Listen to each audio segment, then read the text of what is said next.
Fala, galera que já é inscrita no Pautas e Táticas, ou você que vai se inscrever assim que o vídeo acabar. Hoje eu trouxe reforço para falar sobre Champions League, mais precisamente sobre a repescagem da Champions, né, que conheceu seus confrontos na última sexta-feira. E para fazer as análises do que a gente vai ter pela frente, temos aqui meu amigo também, jornalista esportivo, Paulo Rogério. Bem-vindo, Paulo. Obrigado por aceitar o nosso convite. E aí, Nicolas, bom dia, né? Boa tarde, boa noite, não sei a hora que o pessoal está nos assistindo. Uma honra participar aqui do canal, falar o que a gente tanto debateu, né, na época de faculdade também, era um dos nossos passatempos favoritos, né, falar sobre a Champions League. E é uma honra estar aqui falando sobre isso com você e para o seu público também. Então vamos tocar o barco aí. Que isso, a honra é toda minha. Então vamos começar então pelos duelos que vão determinar ali os oponentes dos primeiros colocados, né? Liverpool e Barcelona. Teremos um duelo francês entre Paris Saint-Germain e Brest, que inclusive aconteceu na Ligue 1 nesse final de semana. A julgar pela invencibilidade do Paris, isso pode significar um duelo mais fácil para o time do Luiz Henrique, né, Paulo? O que você acha? Eu concordo, cara. E eu acho que além disso, além do favoritismo natural, né, pela diferença do elenco, da qualidade das peças, acho que o momento também, na Champions League especificamente, são dois momentos opostos, né? A gente viu que o Brest começou muito bem a Champions, facilitado um pouquinho pela tabela, né, que a tabela era um pouquinho mais acessível, e até galgou posições maiores, acima do esperado, né? Chegou a frequentar o top 8, mas aí na Quase reta chegou no final, top 1. pois é, chegou até as últimas rodadas com chance de classificar entre os primeiros, e o PSG, pelo contrário, né, com chance de até de ficar de fora. Mas acho que as duas últimas rodadas o PSG deu um salto de qualidade muito, muito significativo, né? A gente viu como foi a virada sobre o Manchester City e venceu bem o Stuttgart, que era para ser um jogo complicado, né? Mas acabou que se resolveu muito rápido. E o Brest, pelo contrário, né? Ele veio caindo nas posições. Tanto é que o PSG acabou terminando acima do Brest, né? O PSG foi o 15º, o Brest 18º. Então, eu acredito que deve ser um jogo mais tranquilo, né? Até porque vai ser já agora, no dia 11 de fevereiro. Não vai demorar muito. Então, a fase que as equipes vão chegar lá é meio que a fase que estão agora, né? Então, acredito que o favoritismo, diria aí, uns 70-30 para o PSG. É até bom para o PSG, né, que tem tanta dificuldade na Champions, ter um confronto com mais cara de Ligue 1, né?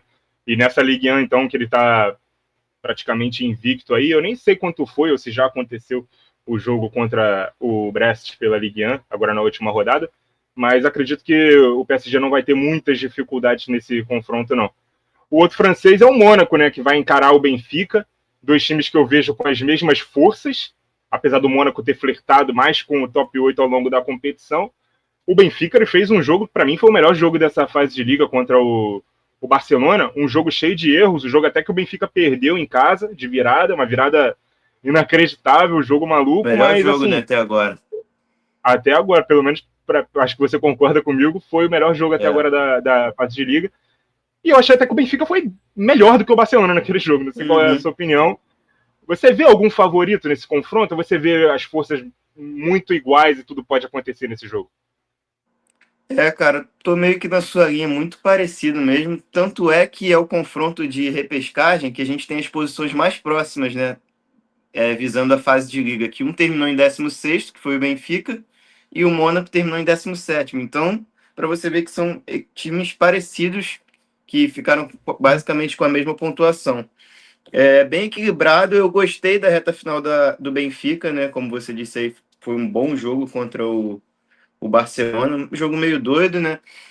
Mas eu também achei que o Benfica foi levemente superior, acabou coisas do futebol, né? Acabou tomando aquele gol na última bola, sendo que poderia ter feito 5-4 no lance anterior.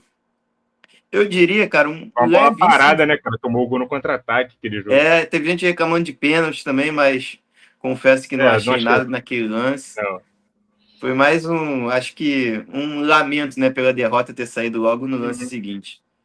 Mas eu diria, se eu botei 70-30 para o PSG na outra, essa, cara, muito igual mesmo. Lembrando, o Mônaco, por mais que tenha um tempo também, né?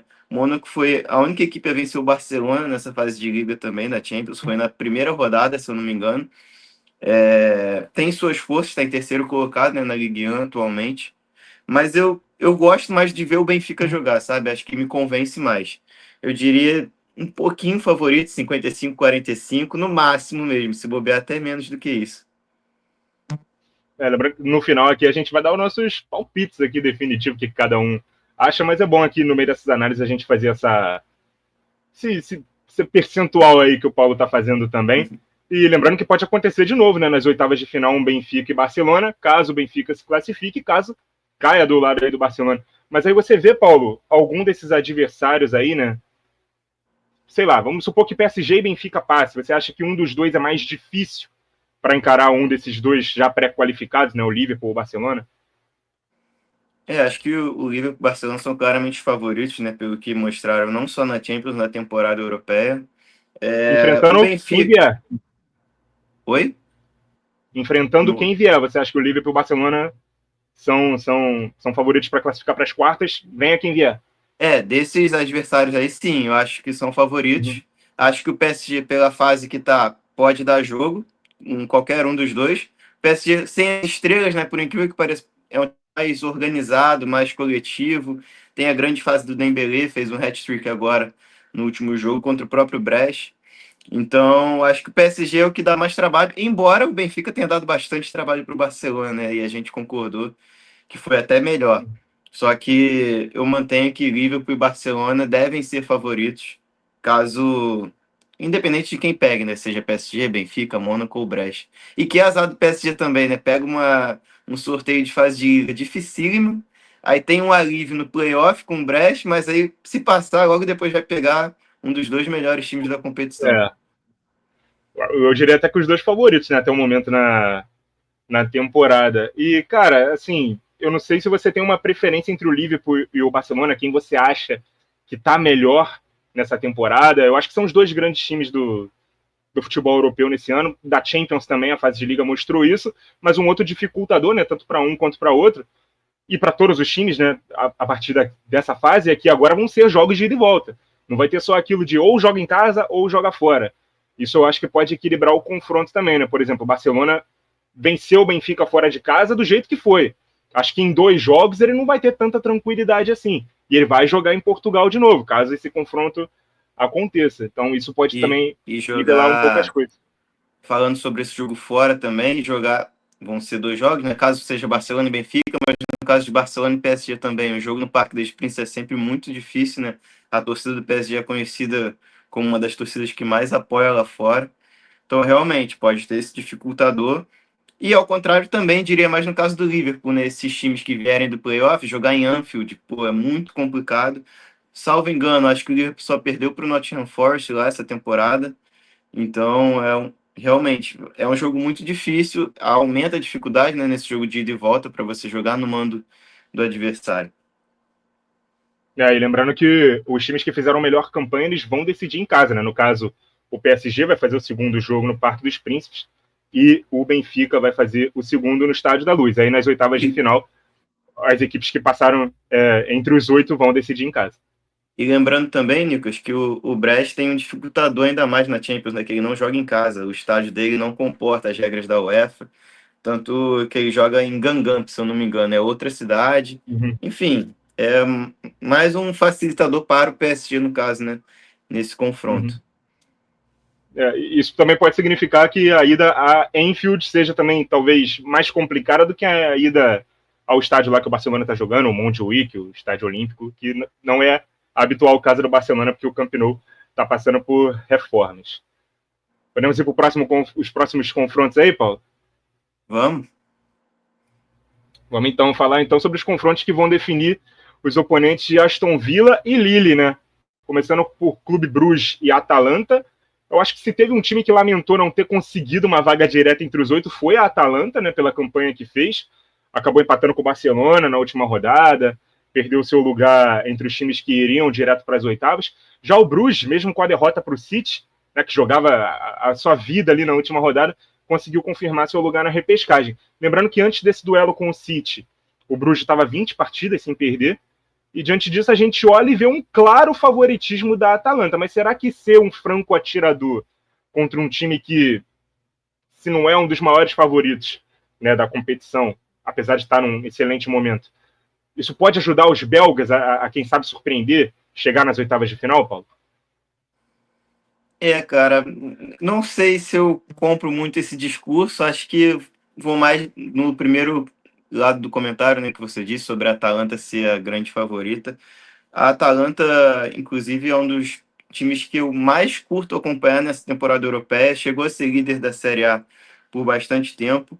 É um time muito legal, muito envolvente, né? O Gasperini sempre se renovando com novas peças. E é o que você falou, né? Frequentou o top 8 até mais do que o Brest, que a gente citou anteriormente. A Atalanta ficou no top 8 acho que de 8 rodadas deve ter ficado umas 6 7. E calhou Até a de penúltima ele tava, né? ele começa a rodada classificado já. Só que aí na última rodada com esse empate com o Barcelona e o Ligue também, que tá ali, né? Que a gente vai falar dele daqui a pouco, desse possível confronto. O Ligue ganhou de 6-1 do Feyenoord, então acabou trocando de posição ali com a Atalanta. E vejo a Atalanta bem favorita, cara. Por mais que o Bruges seja um clube que dificulta às vezes os grandes, né? Dificultou para o Manchester City na última rodada, né? Fez 1-0 no Etihad, mas aí sofreu a virada. Acho que a Atalanta deve passar tranquilamente. A Atalanta, inclusive, decide em casa, né? E do outro lado, a gente vai ter um duelo de dois clubes que perderam seus treinadores durante a temporada. O Sporting não porque quis, e sim porque o Rubem Amorim, né, quis ir embora para o United. O time naturalmente caiu ali com um interino, auxiliar fixo, já está até pensando em demitir, se não já demitiu, né, o auxiliar lá, o cara que ficou no lugar do Rubem Amorim na equipe portuguesa, e o Borussia Dortmund, que mais recentemente demitiu o Sain, né, e trouxe o fantástico, maravilhoso, incrível Nico Kovac. O Paulo sabe como é que eu gosto dele, né, quando ele treinou o Bayern. E o que você espera desse duelo, Paulo? Borussia e Sporting. Cara, eu espero imprevisibilidade. Se nos outros a gente caiu para um lado ou para o outro de favoritismo, esse, se você me perguntar, eu realmente acho muito parelho mesmo, e acho que vai ser ditado pelos dois destaques da equipe. O Gyökeres, né, do Sport, e o Guirassy, que é do Borussia Dortmund, vem fazendo gols nos últimos jogos, é um dos artilheiros do time na Champions League. Dois não, né? É o artilheiro. O time gira muito em torno dele, caiu como uma luva no time. Se teve algo no Dortmund que deu certo essa temporada, por enquanto, é o Guirassy. Muito equilíbrio, cara, por mais que o Dortmund na Champions League tenha estado bem melhor do que na Bundesliga, né? Para ter uma ideia, o Dortmund termina a Champions League em 10º, que é uma boa posição, né? Ficou perto dos 8 primeiros, mas na Bundesliga também está em 10º, o que não é muito bom, né? É péssimo, na verdade. O Dortmund, que é um time que sempre briga por vaga na Champions, vez ou outra por títulos, time muito irregular. Então, esse é um confronto interessante, justamente por esse fator da imprevisibilidade. Eu acho até, Paulo, não sei se você concorda comigo, essa questão de decidir em casa para o Borussia, ela só vai se tornar uma vantagem desde que ele saia vivo, né, do primeiro jogo em Portugal, porque acho que você conhece a minha opinião. Para mim, a vantagem no mata-mata sempre é fazer o primeiro jogo em casa, para você construir um resultado e conseguir administrar na volta. Eu acho que se o Sporting consegue meter ali uns 2, 3 gols de diferença no primeiro jogo, não sei o quão vantajoso seria para o Borussia jogar em casa, né, tendo essa montanha aí para escalar. Então, acho que tudo vai passar pelo primeiro jogo. Saindo vivo de Portugal, o Borussia se torna o favorito, mas se o Sporting conseguir construir aí esse conforto aí no primeiro jogo, ele já é favorito para sair do Signal classificado. É isso aí. Eu até discordo um pouquinho desse teu ponto, né? Que a gente já comentou sobre isso, de jogar o primeiro em casa, o primeiro fora. Mas nesse caso específico que você falou, né? Do Sporting jogar em Portugal contra o Dortmund, por ser um time frágil, não é um time fraco, né? Não podemos dizer isso, mas é um time frágil. A gente consegue atacar o Dortmund, consegue fazer gols nele. É um time que sofre bastante com seus adversários. E justamente o Sporting tem um dos grandes atacantes da temporada, né? Que é o Gyökeres. Então, eu concordo nesse ponto que você disse aí, que a vantagem pode ser construída já em Portugal, e aí não vai ter muralha amarela, não vai ter muita coisa que o Dortmund possa fazer caso esse cenário se construa mesmo. Pois é, então assim, eu nem cravo que o Sporting vai conseguir fazer essa vantagem toda e tal, mas o confronto é tão equilibrado que tudo pode acontecer. O Borussia pode sair de Portugal também com uma vitória e É. naturalmente ele vai se tornar o favorito. Agora, pensando já em oitavas de final, acho que a gente concorda que o Aston Villa, apesar de ter ficado atrás, né, na classificação, em oitavo e o Lille em sétimo, o Aston Villa é um adversário mais encardido do que o Lille, né? Com certeza. Aston Villa tanto na Champions League quanto na Premier League. Mais uma boa temporada, né? Foi essa boa temporada que trouxe ele até a Champions, ele vai mantendo esse nível. E eu acredito, cara, que ele é melhor do que o Lille, com certeza, mas diante do que vai vir, de todos esses times que estão aí na tela, né, que a gente está vendo, acho que o mais encardido seria a Atalanta. Acho que desses aí é a melhor equipe, então caso surja, mesmo que seja um Atalanta e Aston Villa, seria um jogo muito bom, mas eu ainda acho que eu iria com a Atalanta. Sobre se caso venha algum do outro lado, né, Sporting ou Borussia Dortmund para a Atalanta, para o Aston Villa, aí já vejo mais equilíbrio, já vejo o Aston Villa podendo avançar sobre qualquer um desses dois aí. Eu acho até que, por exemplo, se o adversário do Lille vier do confronto entre Borussia e Sporting, o Lille não vai ser favorito, apesar dele ter conseguido a classificação, né? Acho que tanto o Borussia quanto o É isso Sporting aí. tem mais time que o Lille. Mas também Por vai mais ser que aquilo. O Lille vai decidir em casa. E por mais que Borussia e Sporting tenham momentos oscilantes, né? Mas ainda assim, eu acho que são superiores ao Ligue. Só que tem que dar o valor ao Ligue também, né? O Ligue passou em sétimo colocado, é uma grande surpresa, né? Acho que a grande surpresa dessa Champions League, pelo menos em termos de resultado e classificação, ninguém esperava o Ligue no top 8. Venceu, inclusive, o próprio Real Madrid. Real Madrid, é. Então, acho que o Sporting e Dortmund seriam favoritos mesmo, mas não me surpreenderia, sabe? Até pelo momento oscilante dessas equipes, do Liga avançar sobre qualquer um dos dois. Eu ficaria um pouco surpreso, mas não muito também, é verdade. Vamos passar então aqui para os próximos confrontos, cara, que a gente estava na expectativa de serem dois clássicos nacionais, né? E acabou não acontecendo. O sorteio O não sorteio nos quebrou brindou a com esse gente, né? presente. Pois é. Inclusive tinha a possibilidade da gente ter um duelo italiano com um outro italiano aguardando nas oitavas, que no caso era a Inter de Milão, mas também pode ser o Arsenal. Começando então aqui com Juventus e PSV, Paulo. Pessoalmente, eu acho que esse jogo é uma casca de banana para a Juventus, hein? Porque eu vi você dizendo no Twitter, inclusive, que a Juventus ostentava a invencibilidade mais mentirosa da Europa. Inclusive, caraca, eu mordi a língua. Tinha 13 empates no campeonato italiano, quinta posição. Mas em algum momento no início da temporada o time jogava um futebol interessante ali com o Thiago Motta. Eu cheguei a fazer análise, inclusive, da equipe deles aqui no canal.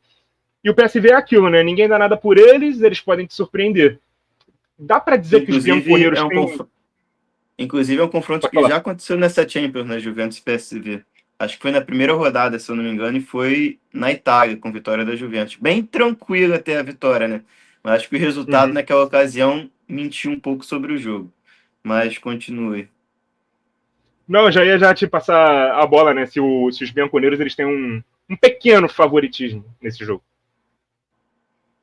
Cara, acho que sim, mas ancorado totalmente no talento individual, sabe? Não sei se o coletivo que os times apresentam, se é um grande favoritismo. Não sei mesmo. Acho que é o que você disse. Concordo com a tua análise aí, que é uma verdadeira casca de banana. E, inclusive, até me estenderia a esses dois confrontos. Eu acho confrontos que a gente olha de cara. Bom, tem um favorito, teoricamente, né? Pela hierarquia, pelo histórico, mas eu acho que são confrontos que pode dar a zebra, sabe? Pode tranquilamente acontecer o contrário do que a gente espera naturalmente. A Juventus melhorou um pouquinho agora, né? Você disse bem, começou bem a temporada, mas oscilou. Teve a sua primeira derrota recentemente na Série A italiana. Era uma invencibilidade realmente, na minha opinião, né? Mentirosa, porque a Juventus não jogava aquele futebol. Pô, você olha para esse time e você fala, esse time tá invicto na temporada. Não, era um time comum, com suas boas peças, né? Mas que de alguma maneira conseguia se ater aos resultados e não perder, mas também não ganhava. Então era um time que às vezes dava até raiva, né?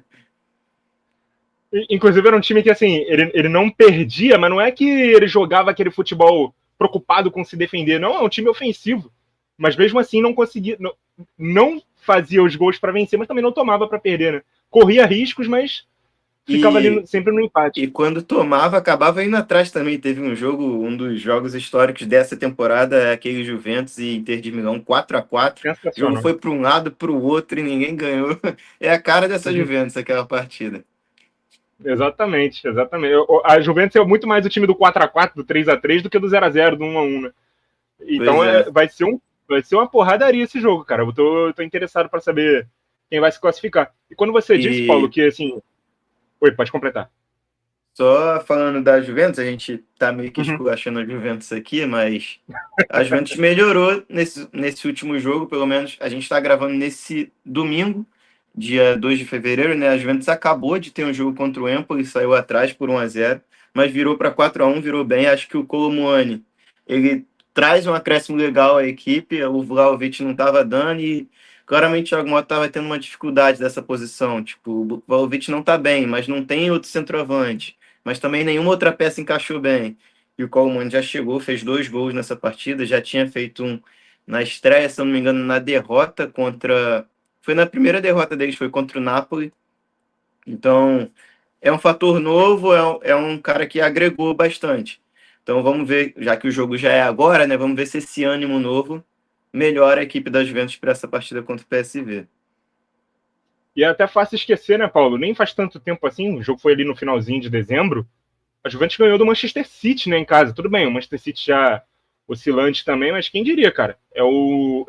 Uma Juventus que foi forte bastante para ganhar com muita imposição sobre o Manchester City. Hoje a gente está falando, não é um time tão forte assim, pode ser que caia pro PSV. E antes da gente entrar aqui no Feyenoord e Milan, uma pergunta em cima do que você falou aí. São dois jogos que a gente bate o olho e vê claramente os favoritos. Os favoritos são os italianos, né? Isso. Acho que é Beleza. isso mesmo. Pelo menos, como eu falei, de hierarquia, olhando a peça por peça. Historicamente também, se você olha um confronto desse, você bate o olho e você fala, não, Juventus e Milan. E até, mesmo sendo duas equipes oscilantes, ainda acredito que sejam as favoritas, né? Mas, assim, completamente plausível que sejam eliminadas.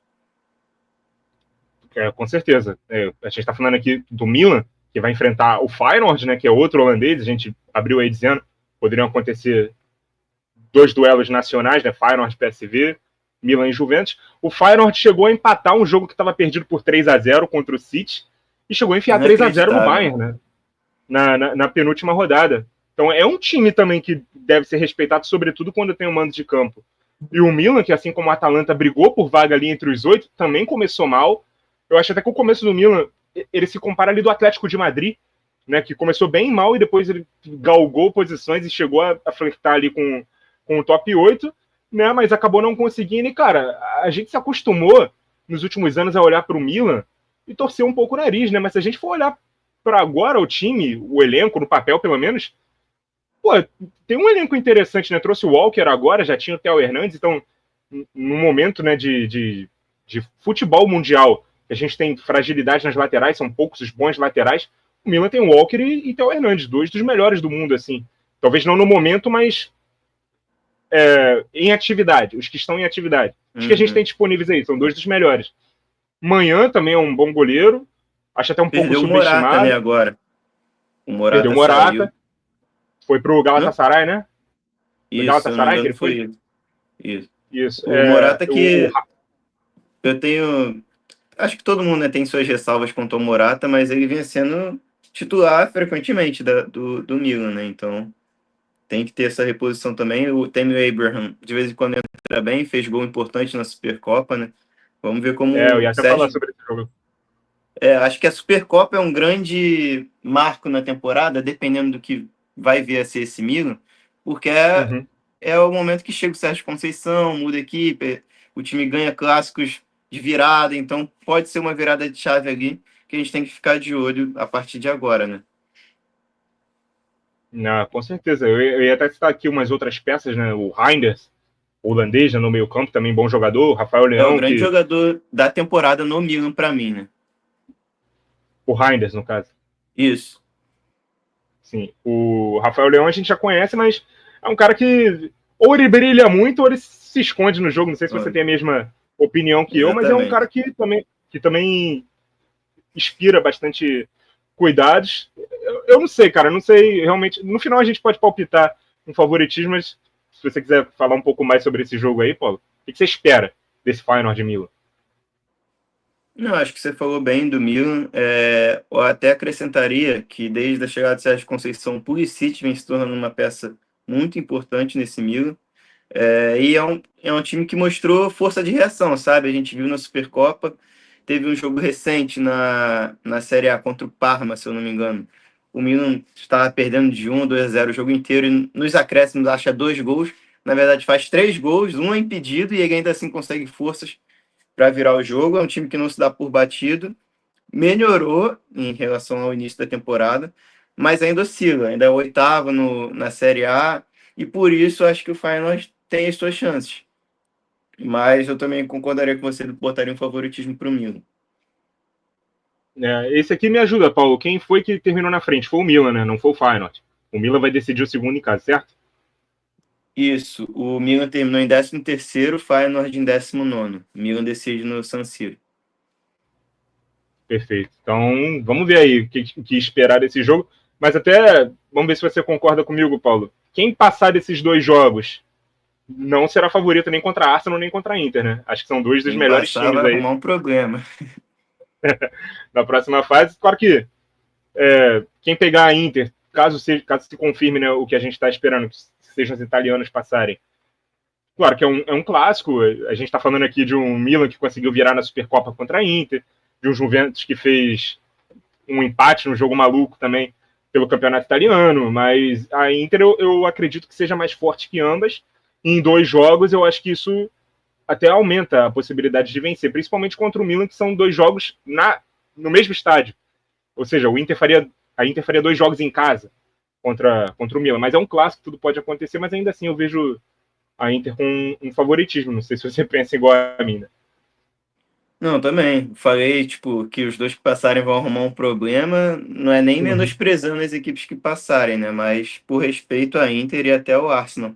Embora que, caso a gente tenha um derby della Madonnina, né? Um Milan contra a Internacional, o Milan se deu bem nos clássicos nessa temporada, como você falou, na Supercopa, vence o troféu diante da Inter. E na Série A, a única derrota da Inter na Série A é para o Milan. E naquele Uhum. momento que o Milan estava bem esquisito. É uma virada de novo na superação, um 2-1. Então, por mais que a Inter seja favorita, é o que você falou, são clássicos, caso os italianos avancem, né? E aí pode cair para qualquer lado. Aí é mais imprevisível ainda. E o Arsenal, para mim, Muita. só fechando, eu não sei, eu gosto desse Arsenal, mas eu não confio nesse Arsenal. Não sei se você tem essa mesma sensação. Hum. Não, eu Pode digo mais em desenvolver. relação a quem passar. Não sei se eu confio que Uhum. ele é o favorito, mas eu não confio nesse Arsenal em jogos grandes assim.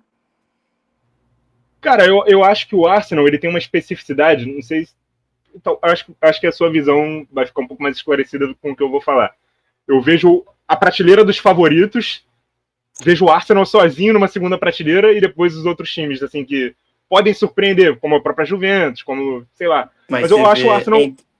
entre Inter e Arsenal, como você intercalaria? Quem tá primeiro, estão juntos ou a Inter tá atrás?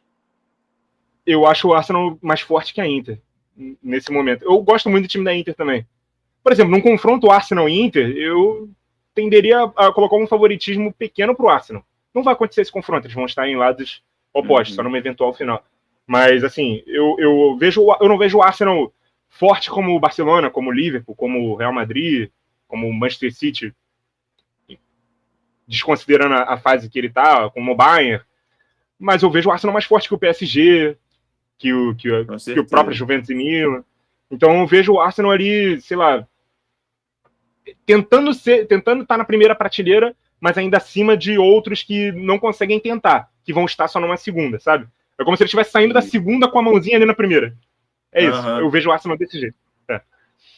É. Acho que é uma E... boa definição.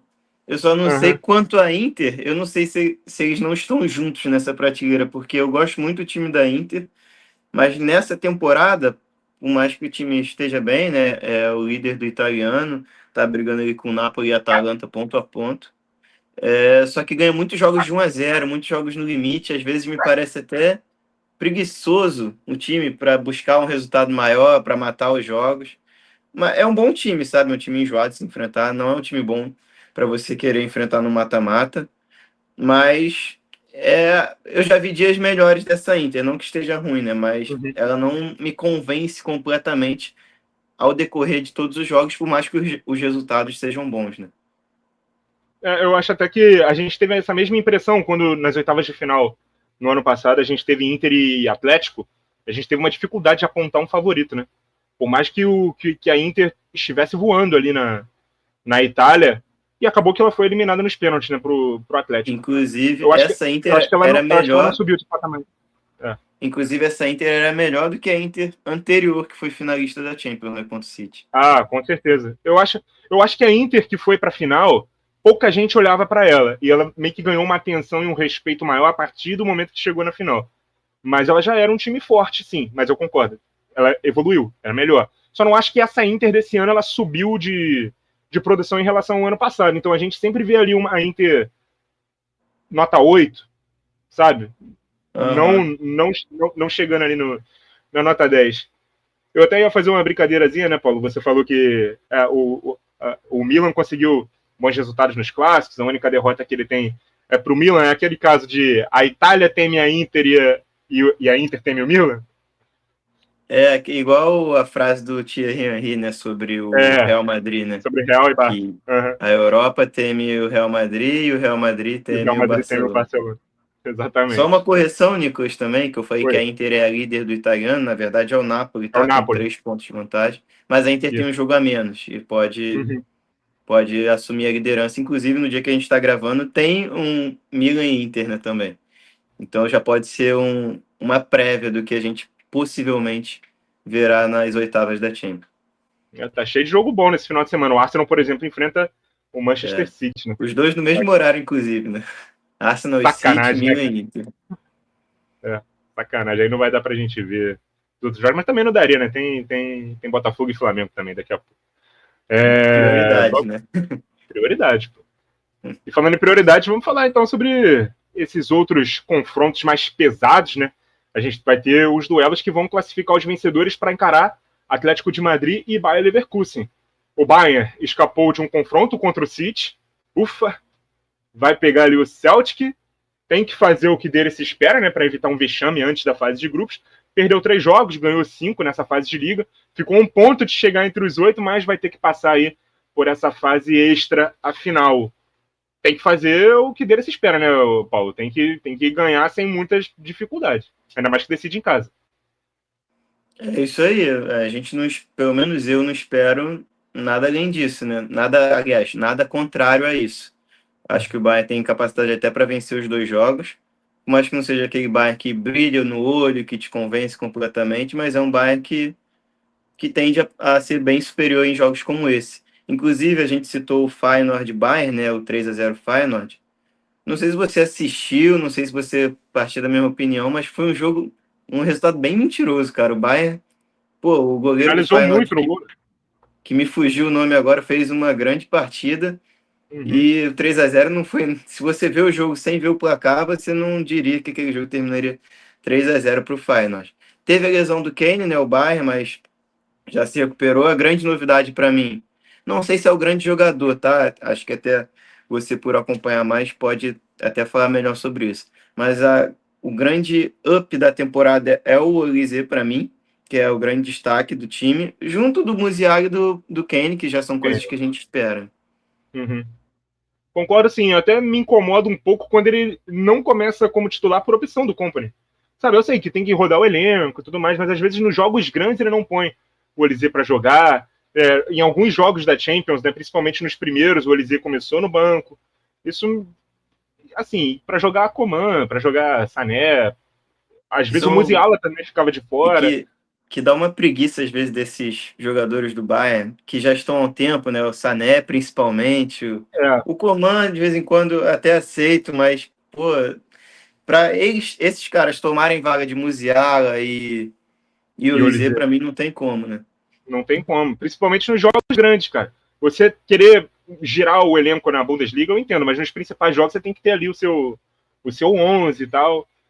Eu acho que o Bayern, se não fizer muita besteira, se o Company não inventar muito na escalação, se não tiver desfalques importantes, como você ressaltou, deve conseguir se classificar com alguma tranquilidade. E principalmente o fator casa pesa muito nesse confronto. Então eu acredito até que se o Bayern não tiver uma noite feliz quando for a Escócia enfrentar o Celtic, não vai voltar com um resultado irreversível, como, por exemplo, foi um 3-0 do Feyenoord na fase de liga. Acredito que não vai voltar. Espero não zicar, pelo amor de Deus. O Raio não vai cair 2 vezes no mesmo lugar, né? Não é possível. Não vai voltar para a Alemanha tendo que reverter um 3-0, que aí os caras vão ficar todos ali atrás e, enfim, vai ser mais difícil. Mas eu acho que vai ser se perder ou se não vencer, vai ser um resultado fácil de reverter ali na Alemanha. Deve confirmar ali a sua classificação. Inclusive, pode ter pela frente ali o Bayer Leverkusen, né, que é uma pedra no sapato ali do Bayern. Há bastante tempo o Bayern não vence. Né? O último jogo do Nagelsmann pelo Bayern foi uma derrota para o Leverkusen. Na temporada passada não venceu o Leverkusen. Nessa temporada empatou em casa, foi eliminado na Copa da Alemanha pelo Leverkusen. Então tem sido ali um adversário difícil. Esse empate em casa contra o Leverkusen na Bundesliga, para mim, foi uma pena, porque acho que o Bayern foi bem superior naquele jogo. Não sei se você concorda, mas é o que você fala, né? Da pedra no sapato. Às vezes, mesmo num jogo bem superior. Eu não lembro quem fez o gol do Leverkusen agora, mas acho que foi o Andres, se eu não me engano. Uma bola, nada a ver, uma cobrança de escanteio, a bola sobrou e finaliza. Um golaço de fora da área. É, isso aí. Uhum. Acho que foi ele, sim. Cara, mas foi um jogão, mano. Foi. E quem fez a besteira foi quem fez o gol. Acho que foi o Pavlovic do Bayern. Que foi um mau golaço também, de fora da área, né? Fez uma besteira ali, cedeu o escanteio, depois foi lá e se redimiu. Isso aí. E, cara, eu gostaria de ver esse jogo, mas eu gostaria que o Bayern se classificasse. Né? Se for para ter esse jogo, o Bayern foi eliminado. Não quero que aconteça, não.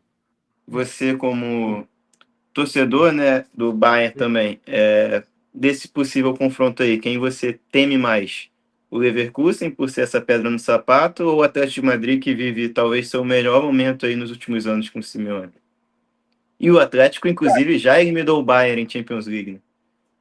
Pois é. Eu acho que o Atlético... Eu tenho uma interrogação sobre o Atlético.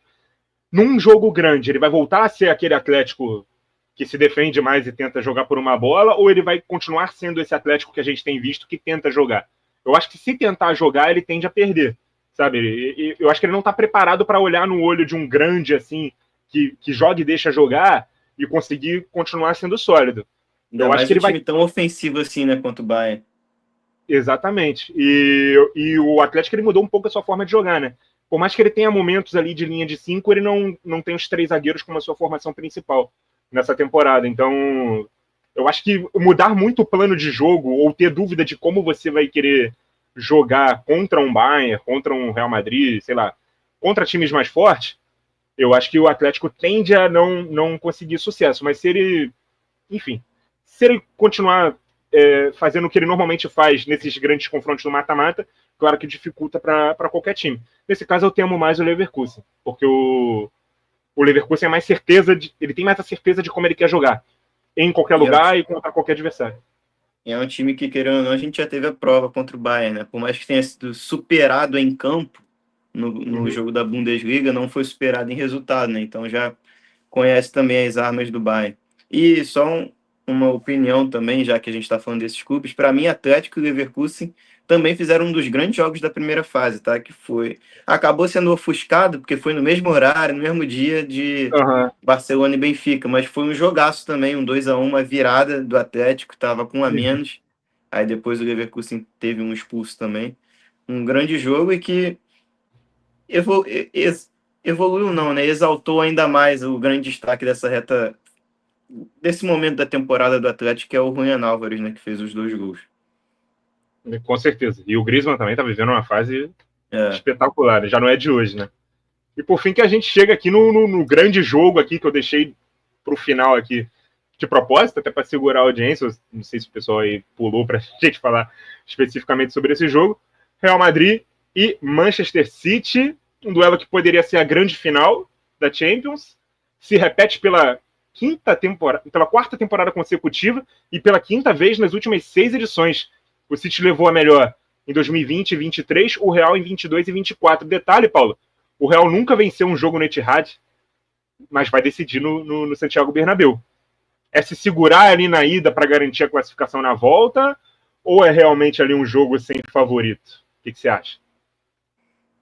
Cara, é difícil, hein? Eu vi uma opinião de um dos jornalistas que eu acompanho, que é o Marcelo Beckler, que ele fez um panorama, né, igual a gente está fazendo aqui, dessa repescagem. Na opinião dele, esse é o confronto dos últimos anos, né, entre City e Real Madrid. Ele traçou o paralelo só dos últimos quatro, né? Ele não citou esse anterior que 2020. você... É, Uhum. ele não englobou esse. Desses últimos quatro, ele disse que é o confronto que chega com mais discrepância entre favoritismo, sabe? Ele tendeu aí para o lado do Real Madrid, porque ele disse que o Manchester City nessa fase atual, ainda mais pelo calendário que ele vai ter nessa sequência entre jogos do Real Madrid misturado com a Premier League. A gente acabou de falar hoje, vai ter um Manchester City e Arsenal, daqui a pouco tem confronto com o Liverpool.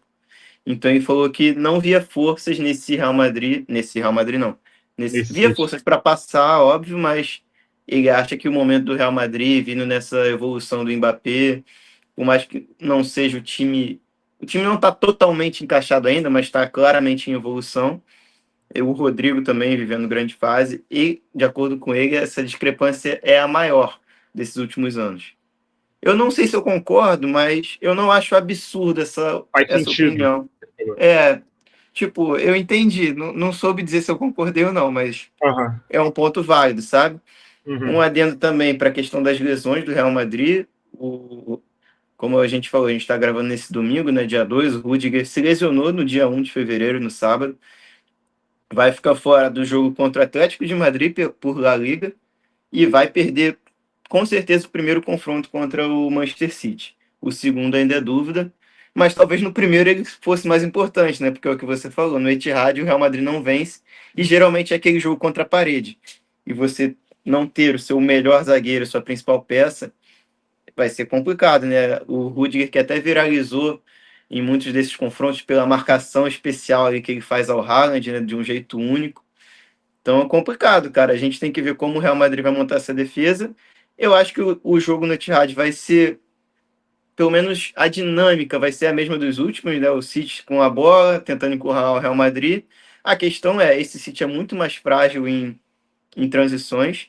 Desde o início da temporada, até mesmo quando ganhava os jogos, você pode ver que o City tomava 1-0 sempre, porque era um time muito frágil, muito espaço, e é óbvio, né, contra o Real Madrid você dá espaço para esse trio de ataque, com a chegada do Bellingham também, pode ser fatal, né?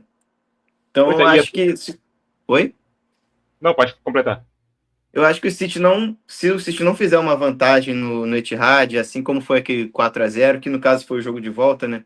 Mas Sim. uma vantagem de 2 gols, se não vencer, qualquer vantagem é vantagem, né? 1-0 também é uma vantagem. Mas acho que o Real Madrid decidindo no Bernabéu, voltando apenas com um gol de diferença contra esse City frágil, eu acho que eu tendo aí para o lado do Real Madrid. Não sei se com essa diferença toda que o Beckler citou, mas acho que eu tô mais pro lado do Real. Porque eu acho que além da gente avaliar momento, Paulo, a gente tem que avaliar também os padrões de jogo e tentar projetar como é o jogo. Aí você falou da dificuldade do City nas transições e é tudo que o Real Madrid quer, né? Imagina um Mbappé correndo nas costas de uma linha alta como a do City. Imagina um Vinícius Júnior sem o Walker agora para marcar, que era o grande trunfo que o City tinha Pois é um nesses bom ponto confrontos esse aí contra o Real também. Madrid. Imagina o Lucas Vasquez tendo que fazer esses avanços. O City também tem uma fragilidade no lateral direito, que é o Matheus Nunes, está jogando ali Agora improvisado. virou o Matheus Nunes. Matheus Nunes já foi ponta, já foi meia, agora é lateral. O Guardiola quer É, achar ele de algum jeito. inclusive, o Rico Lewis estava tendo mais chances. Isso. Era isso que estava fazendo o Walker ir para o banco. Agora o Walker não está no clube e está jogando o Matheus Nunes. Não dá para entender muito bem, né? Mas, enfim, talvez o Rico Lewis também seja parte daquele insucesso, né? Que o City estava tendo. Porque ele estava jogando com mais frequência, mas o time também não estava conseguindo os resultados. Assim, eu vejo muito sentido no que o Beckler disse, mas eu não vejo uma discrepância muito grande ao mesmo tempo, não. Eu acho que o Real Madrid é favorito, muito favorito, talvez não seja. Até porque o City vai fazer o primeiro jogo em casa. Eu acho que ele tem condições de vencer, mesmo na má fase. Não acho que o Guardiola vai abrir mão do estilo de jogo dele, mas também vai ceder espaços.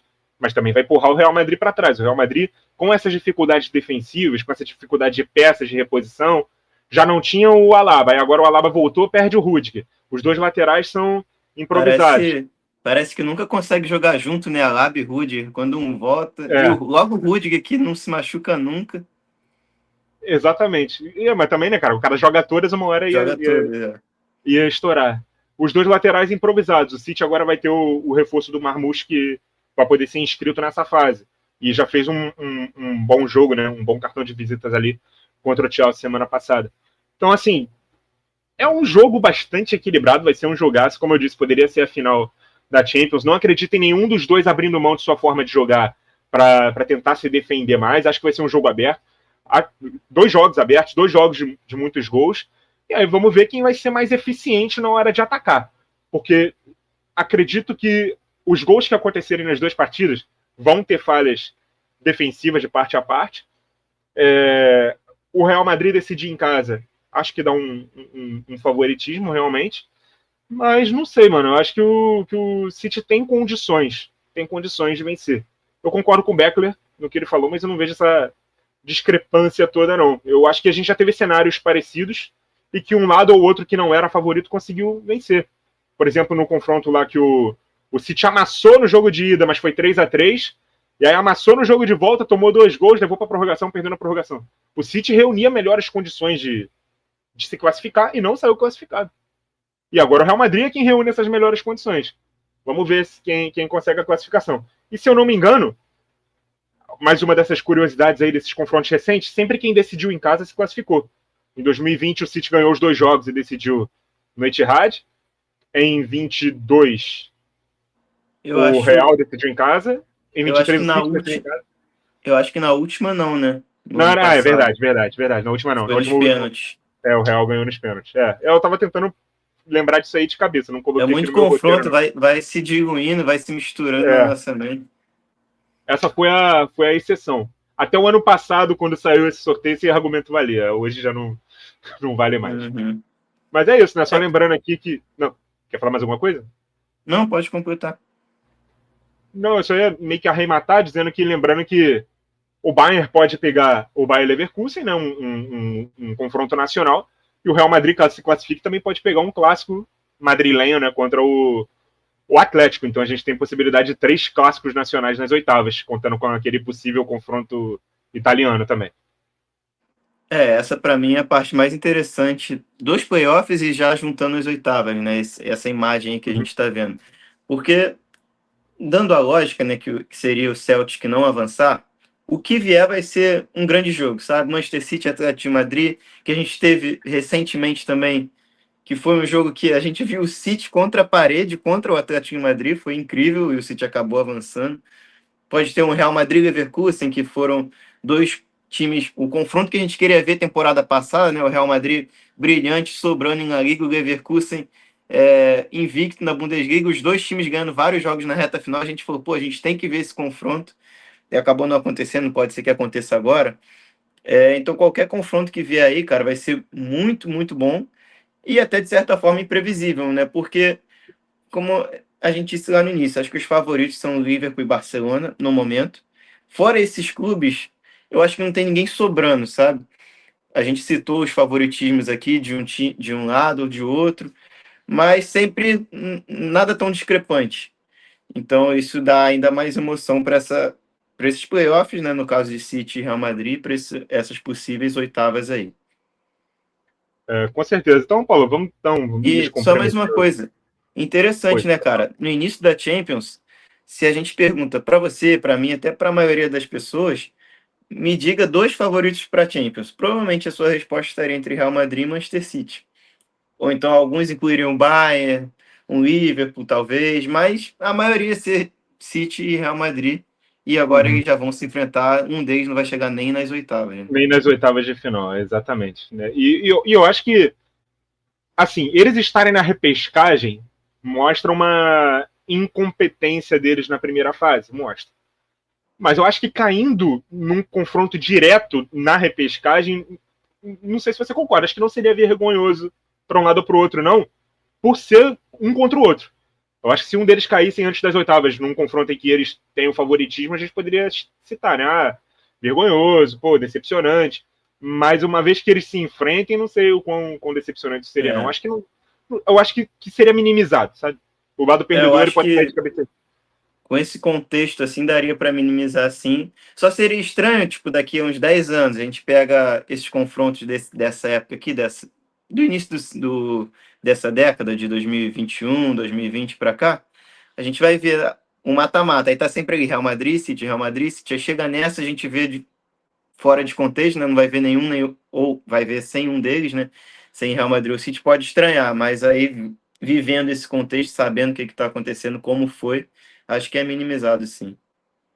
Né, com certeza. Então, a gente meio que falou aqui os favoritos aqui de cada confronto, mas eu quero relembrar aí de bate-pronto aí os confrontos. Quero que você cite aí, escolha um, né, de cada confronto aí para se classificar, beleza, Paulo? Como se a gente já não tivesse queimado bastante em 50 minutos, a gente tem que ter o final, né? Não, não precisa falar placar, não, só classificado. PSG e Vamos Brest. lá, pô. PSG e Brest, PSG. PSG. Você vai falar também, né? Vou, Ah, falei, tá. PSG. Mônaco e Benfica. Benfica. Eu acho isso aqui equilibrado, mas vai ficar estranho 2-0, mas é Benfica também. Bruges e Atalanta. Atalanta.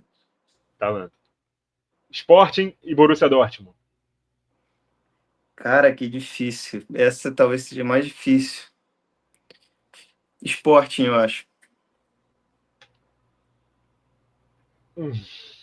Cara, eu vou de Borussia porque é muito difícil, mano. É muito difícil. Talvez se você tivesse ido de Borussia, eu palpitaria no Sport. Só para ficar empatado, É, né? Para só mostrar o pra ficar. equilíbrio. Exatamente. É diferente do Benfica e Mônaco, que também é difícil, mas eu acho que o favoritismo do Benfica é um pouquinho maior. Juventus e PSV.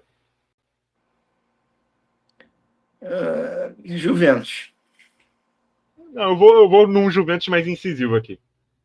Feyenoord e Milan. Cara, nessa eu vou.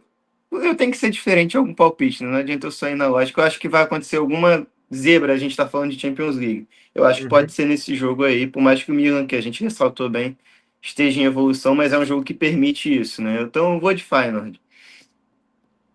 E o Feyenoord faz o primeiro em casa, né? Isso. É. Queria ir de Feyenoord também, hein? Então vamos junto. Vamos junto, vamos se queimar junto nessa, Feyenoord. É isso. Se a Bayern e gente Celtic. acertar, a gente sai grandão disso aqui também, né? Também. Mas também se errar, É, aí o tu pessoal vai me apaga. cobrar nos comentários. Só não vai ter o corte. Se alguém quiser fazer o corte aí, fica à vontade, mas eu acho que ninguém vai fazer, não. Bayern e Celtic. Vai. Bayern. Tomara que a tua previsão do. Vai ter alguma zebra, a gente vai se queimar em algum lugar, não seja nesse Não jogo. seja nessa, né? É. Real Madrid e Manchester City, para finalizar. Cara, eu vou de Real Madrid. Até fácil, não tão fácil assim, mas acho que tem um favorito pela fase atual das equipes, por mais que tenha essa defasagem, né, da defesa, como a gente falou, acho que as fragilidades do City são ainda maiores. Real Madrid, não tanto quanto o Becker disse, né, mas Real Madrid. Uhum. Aqui vai para os pênaltis e o City vai passar. Ó, tu foi ainda mais ousado que o palpite do É. Feyenoord, porque, pô, acertar nos pênaltis. É verdade, mas aqui o confronto é muito equilibrado, mano. Vai ser uns 6-6 no agregado e É, o City vai se classificar nos pênaltis. Chega de Real Madrid, cara. Pô, a gente quer ver. Pô, a Champions muda formato, muda tudo e o Real Madrid vai continuar sendo campeão. Chega, né? pô, eu fico num conflito interno entre mim mesmo, porque, por um lado, eu penso, caraca, que maneiro o Real Madrid tá colecionando várias taças assim, no momento em que eu tô vivendo isso, sabe? Tipo, a gente tá vendo Aham. realmente a história acontecer lá na frente. O pessoal vai olhar para trás, igual a gente olha para a década de 60, de 50, pois Uhum. ganharam todas essas Champions. A gente vai olhar para trás e vai falar, pô, eu vivi aqui, eu tava lá quando eles construíram essa história. Mas ao mesmo tempo É. é chato também, né? Não ter uma rotatividade entre os finalistas e os campeões. Pô, cara, eu cheguei a viver a época que tava 9-7 pro Real Madrid e o Milan. Hoje tá 15 a Aí, 7 já dobrou, mais que dobrou. Pô, tá bem chato ver essa hegemonia aí do Real Madrid. E assim, eu era muito novo, não vi aqueles 3 títulos, né, de 98, 2000, 2002. Comecei a ver futebol em 2002, mas já depois da Champions de 2002. Mas já era vivo, pô, já era nascido. Então, só no período que eu tô que eu sou nascido. Dessas 15, ganhou 8, né?